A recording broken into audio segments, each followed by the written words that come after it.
Next, we'll hear from Jodie James. James, you are recognized.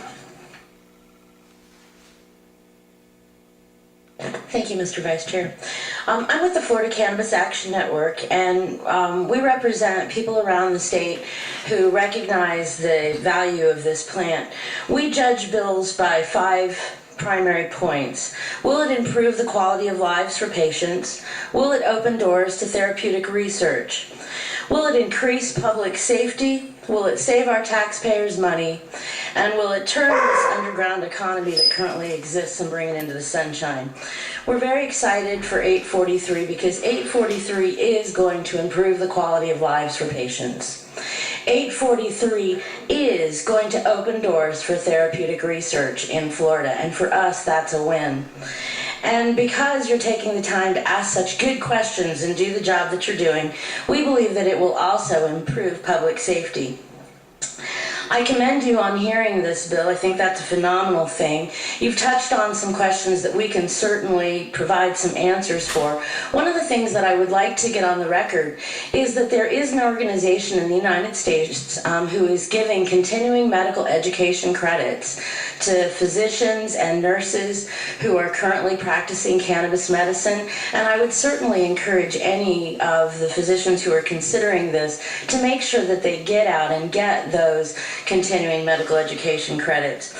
The American Herbal Pharmacopoeia has recently put out a monolith on cannabis. In the monolith, they talk about dosing, they talk about cultivation. This is an established organization, and those best practices are certainly out there. Each of you know a constituent who is using cannabis and finding it effective or would like to use cannabis. We would encourage you to continue to listen to patients and medical professionals on this issue and vote yes on HB 843. We pray that you'll do your best to continue to advocate for patients who may find the plant effective for disorders other than seizures, and we thank you, Representative Van Zandt, for starting to open that process. We firmly believe that a 3% THC plant would not be attractive to recreational drug users, but would continue to open doors for therapeutic research, and anything that you folks can do to improve the quality of lives for patients and bring Florida to the forefront of research, we commend. Thank you very much. Thank you very much. Next, we'll hear from question.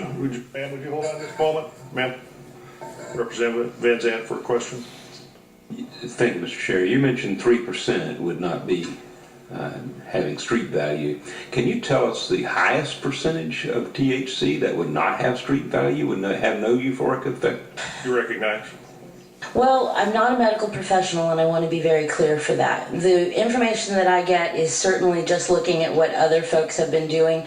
When Drug Free America talks about cannabis and THC levels, they talk about 15 and 35% for street value.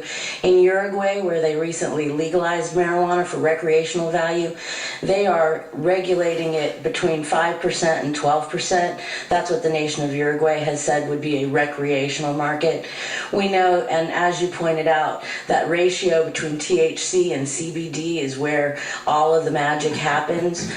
We've been in touch with folks from Israel who have told us that looking at some of these low THC, high CBD strains, they have as many as 6 or 7 that they would be able to work with the state to provide. So we felt like 3% was going to be able to give you that whole range of effects. This is, for us, we were looking at post-traumatic stress disorders at the time. That's when we went to Colorado to seek out the Stanleys, was over this low CBD, but I felt like 3% kept it out of the recreational market. Follow up, Mr. Chair. Follow up very quickly. We're running up against some time here. I want to give everybody a chance to speak and then to have debate. A follow-up is this. Then do you feel that 0.8% allows us some latitude in our research to help Alzheimer's, dementia, children with cancer, and still not give it any street value? It's still safe. You recognize? Thank you. Absolutely, 0.8% is going to be safe. Thank you.